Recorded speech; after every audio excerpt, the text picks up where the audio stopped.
It is no secret that we are currently experiencing a highly saturated movie market. And I think it's fair to say that this has been both a blessing and a curse. We've seen so many great, unique, and creative movies come out, but we've also seen a lot of sequels and reboots.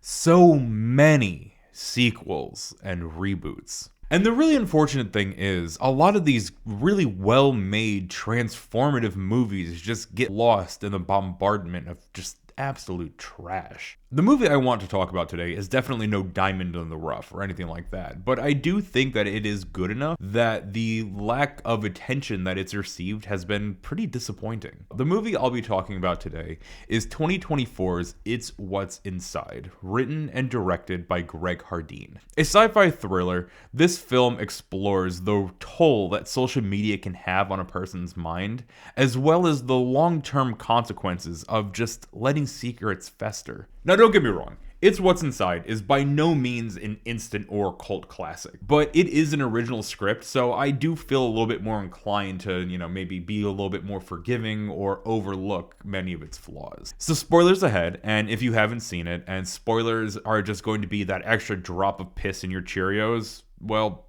you've been warned. And now, we get a cold open, and we are introduced to long-term couple Shelby and Cyrus. Shelby is prepping so she can engage in what many would call the art of seduction. Meanwhile, the dud, Cyrus, well, he beats his meat. We then learn that in an attempt to finally get some butt, Shelby put on a wig so she could try to, spice things up a little bit in the bedroom. Cyrus, who is clearly more preoccupied with wanting to return to slapping that old joystick, makes a whole thing about this. What? Shelby and Cyrus fight, and we hard cut into the film. We then get a montage of various congratulatory social media posts. I believe that this is the film's way of introducing their ensemble cast, but I'll be completely honest, it took me a couple of rewatches to actually realize that that's what they were doing. I just thought that they were a bunch of random people, and maybe that's just a skill issue on my part, don't get me wrong. But fair warning, if you're gonna watch it for the first time, that's what they're doing. The loving couple are in the car, and they are driving to their friend Ruben's house. I believe they are going there for some kind of bachelor party or a pre-wedding event. I don't really know. I did watch this film. Trust me, I have the IQ of a walnut. Shelby does some doom scrolling while Cyrus talks about whatever it is unremarkable men like to talk about in long car rides. Vaginal art installations? I'm not anti-Cyrus, I am anti-Cyrus. What? Sorry. And we finally make it to our primary setting, Ruben's house. Actually, I think this is as good of a time as any to introduce our merry band of players. So we have the wonderful and deeply in love couple, Shelby and Cyrus, who are absolutely going to make it to the end of this movie. Then we have Ruben, the groom-to-be. His fiance, whose name I did not remember until, again, rewatching it twice. It's Sophia. Something. It's Sofa. His fiance, Sofa. Dennis, the trust fund bad boy. Nikki, the social media influencer and unwilling participant in Cyrus's yank sessions. Maya, whose primary character trait I would say is just being crunchy, I guess. And Brooke, who I don't really know. Honestly, I just kept getting Maya and Brooke mixed up because outside of their key defining archetypes, they really just spend most of that movie sharing a single personality. Then through some clever editing, we are introduced to the estranged, what are we at?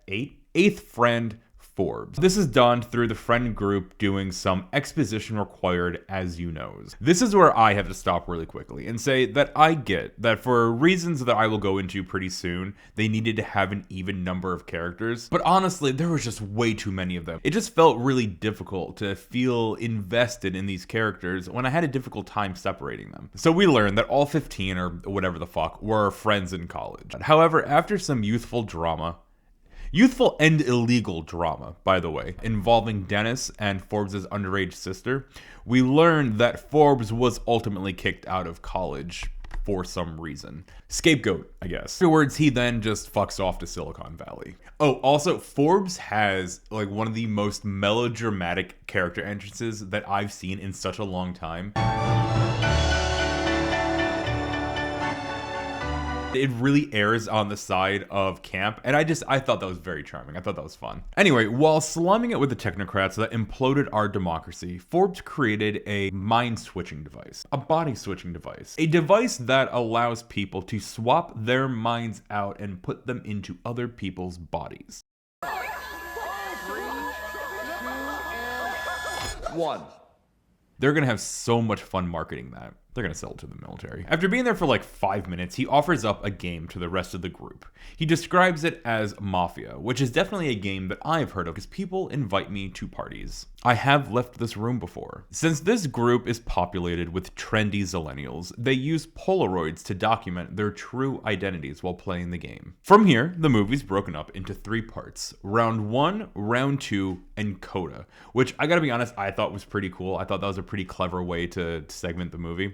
I liked it. All right, so in round 1, everybody swaps with one specific person. Shelby goes into Brooke's body. Brooke goes into Shelby's body. Got it? Yeah? No? Sorry. So Forbes starts lying immediately. I'm guessing just for the love of the game, and I get it. All right, so bear with me here because this is where things get a little bit convoluted, right? But also, this is the plot of the movie, so, fucking keep up. What are you doing? What's going on? Wake up. Get off your phone. Steven? Sorry if your name is Steven. I actually don't know any Stevens. Anyway, so the group thinks that Cyrus, the dud, ended up in Trust Fund Dennis's body. He didn't. Cyrus is in Ruben's body, Sofa's fiance. And Forbes is actually the one in Dennis's body. Right? I watched it. You tell me. I don't know. I don't know what the hell's going on. Real Cyrus confronts real Forbes about this, and Forbes pretty much says stop being a little prude and get over it. And he does, because Cyrus, real Cyrus, hasn't been able to pull rope in a few hours, and his brain's getting a little bit foggy. So he decides to get on board with the ruse, mostly because he stumbles upon Nikki, but actually Brooke, but actually Maya. He stumbles upon Maya, who is in Nikki's body. And of course, ever the opportunist when it comes to anybody who's not his long-term partner throwing herself at him, Ruben gets macking on Maya Nikki. Because hey, it's not cheating as long as you're wearing somebody else's skin suit. Meanwhile, Shelby, who is in Brooke's body, is just having a great time. And Ruben, who is stuck inside the dud who's in Cyrus, is more than happy to be with Shelby, Brooke Shelby in Brooke's body. I'm doing my best. Because real Ruben, I mean, he's a fun guy. He's dancing, he's having a good time. He has a damn pulse. He knows how to be a human being. And Shelby's laughing and she's vibing, and she, maybe for the first time this entire movie, doesn't look like she's actively considering giving Cyrus arsenic soup. She even starts openly talking shit about Cyrus. And it's like, took you long enough. Like, I mean, come on, talk your shit, Shelbs. So round 1 wraps up. Cyrus got his long-awaited taste of Nikki, or at least a Maya-inspired knockoff. And Shelby got to spend 5 minutes with a man who acts like spending time with her isn't an active hostage situation. So everybody returns to their factory settings, and the room just has that energy. That energy of a family dinner where Uncle Pete's drinking just a little bit too much, and he's rambling about some racist shit. And Grandpa starts mumbling about how he prefers his secret other family, and all you can do is just stare down at your undersalted mashed potatoes. And I lost my train of thought. I don't know what's going on here. Maybe I'm hungry. Maybe I miss home. Anyway, now any reasonable person at this point in the night would say, great game. Thanks for inviting me. I hate you all. Have a good night. I'll see you again in another 8 years. Even fucking Cyrus has enough sense to say, maybe we shouldn't be doing this anymore. And it's like, yeah, man, fair. But then Shelby says she wants to go and do another round. And Cyrus just cannot stomach the idea of his girlfriend being cooler than him, despite the fact that she is very clearly cooler than him. So he caves. However, Cyrus and Shelby set up a secret signal, a little rub on the eyebrow. They do this so they can find each other, no matter whose body they end up being in. Forbes announces that the next round is going to have to be the last one, because the machine needs 24 hours to recharge. So naturally, everybody decides that the next round is going to have to count.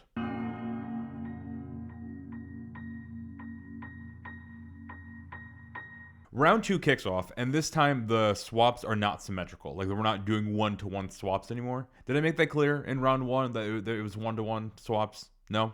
Okay, well, It was, sort of, for the most part. So Shelby ends up in Nikki's body, and real Shelby, being totally normal about getting stuck in the body of the woman that her boyfriend has been eye-fucking all night, just stares in the mirror for a weird amount of time. And then real Shelby, still in Nikki's body, starts posting on Nikki's Instagram and really just starts riding that dopamine high. Jesus. Hot. Marry me. Suddenly I'm thirsty. So much heat. So then Cyrus ends up in Forbes' body, and real Cyrus, being the scrub that he is, almost immediately finds real Shelby in Nikki's body. Real Shelby, being in the silly, goofy mood that she is, starts trying to hook up with real Cyrus in Forbes' body. Then Cyrus starts to panic because of course he does. Shelby is gross. She's icky. She has cooties, even when she's in somebody else's body, because that shit sticks to the soul. If you couldn't tell, I'm not a fan of Cyrus. Like, Shelby, come on, just dump his ass and just start dating Nikki. Like, I think you guys can make it work. You're not her enemy, but I think she might be yours, but I think you could make it work. It's like a half enemies to full lovers type of story. So anyway, shit's about to hit the fan. And honestly, I want to stop for a moment because this plot point is actually what made me want to talk about this movie. But before I really get into it, I do think that this should have been more of the meat of the movie, more the crux of the film, and it's kind of not, and that's pretty disappointing. But anyway, so before everybody can return, Ruben, who is in Dennis's body, and Brooke, who is in Maya's body, start doing the vertical tango. Okay, well, they were standing up, okay? They were fucking on the balcony. Are you happy? I tried to be coy, and this is what I get. Anyway, they were going to Bonetown, okay? On the balcony, and actually successfully this time, because Ruben, unlike some people, isn't a chump. Although I guess he is engaged, so he's cheating on Sofa. You know what? Get fucked, Ruben. And, well, actually, he kind of does, because the balcony then collapses, and both Ruben and Brooke fall off the balcony, but in Dennis and Maya's bodies. Got it? Yeah? Okay. So that's kind of like the dilemma of the film, right? Like, they are now down 2 bodies, but also 2 minds, 2 souls, or whatever. So there's at least 2 people who cannot return back to their original bodies, but it's not like there's a mind just floating around somewhere or just like a soulless body sitting on the couch. I'm over explaining. But yeah, I mean, R.I.P. Brooke. You didn't really deserve that. Unless you did. I don't know. We never really got to know you. So Cyrus, real Cyrus, wants to call the cops because of course he does. But also, yeah, I mean, 2 people died. But Forbes says absolutely not, because he doesn't want to risk losing his special little device, and he doesn't want to risk not getting invited to hang out with his techno-fascists anymore. Apparently, I don't like Forbes either. Do I like anybody in this movie? I like Shelby. I think Shelby's pretty cool, although she needs to ditch that fucking dead weight, man. Anyway, then Dennis, who is in Cyrus's body, is just being a total dick about everything, but also, I mean, you get stuck in Cyrus's body and smile, you know? And reveals to everyone that Cyrus is only dating Shelby because Nikki did not want to touch him with a 10-foot pole back when they were in college. And then, purely out of spite, because Dennis really is just being an asshole, but I mean, there was fighting involved. I don't know. Again, watch this movie multiple times. This is kind of where they tend to lose me. Decides to call the police, and in Cyrus's voice, because he's in Cyrus's body. Hello? This is Cyrus, Mom. Admits to killing Dennis, real fake Dennis, and fake Maya. Killing Ruben and Maya. For killing 2 people, okay? Do you want to see my notes? This is a nightmare. This is a nightmare movie to review. Then Forbes, real Forbes, fake Forbes. Fake Forbes in somebody's body. Ruben's body. Fake Forbes in Ruben's body tries to fuck off with the device, and Nikki, real Nikki in Brooke's body, knocks him out using like a fence post or something. I don't know. It doesn't matter. It just wasn't clear. Okay, so now everyone has a general sense of who's going back into whose body. Real Dennis is going to go into Ruben's body, and real Maya is going to go into Brooke's body. I think if I were there and the one making decisions, that's what I would recommend. And again, this is my favorite part of the plot. I do just think the movie kind of drops the ball by this point. Anyway, Shelby decides that she's in a bit of a silly, goofy mood and decides that she does not want to switch back into her original body and would like to continue being Nikki. Oh, right. Okay. One other thing. At some point in the movie, real Forbes, teaches real Shelby how to use the device. I guess she was curious, and Cyrus makes a whole thing about it. So Shelby is the only other person who knows how to use the device. Did I not say that? Sorry. Watch the movie if you haven't seen it, okay? And then there's a bunch of relationship drama. Real Maya decides in that moment to reveal to real Shelby that while she was in Nikki's body, her and Cyrus made out. Real Shelby then makes real Cyrus an offer. She suggests that she stays in Nikki's body and Cyrus switches to Ruben's body. And then Dennis, who is still in Cyrus's body, would take the fall for the crimes that were not committed. And then Dennis goes to prison in Cyrus's body. That is her suggestion. Nikki, real Nikki, isn't thrilled at the thought of having her body repoed, so she teams up with Forbes, real Forbes, to keep that from happening. So Nikki smeared some peanut butter onto her own body's face because Nikki's body is deathly allergic to peanut butter. Oh, what? Did the movie not mention that before? Actually, I think they did. Oh my god, see, it's like the little details like that make this movie like pretty good, but then like the details like with all the relationship dramas where they lose me, but it has the bones of a good movie. Like it can be clever if it wants to. The police show up, Forbes has the machine, everybody's screaming, Forbes hits the button, the police barge in through the door. End round 2.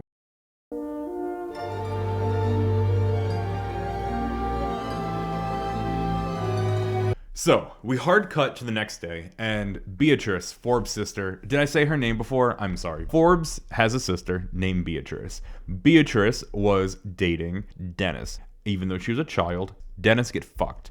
They had a falling out, and then Beatrice was institutionalized. I think that's everything you need to know that I forgot to include. We hard cut to the next day, and Beatrice is flying down the road. I will fucking rip your spleen out of your asshole! Except it is not Beatrice. It is Forbes in Beatrice's body. From the beginning, it was never Forbes. It was always Beatrice. Turns out, Forbes went to the mental hospital in an attempt to kind of rekindle their relationship, and he thought the best way to do that would be to bring his weird invention.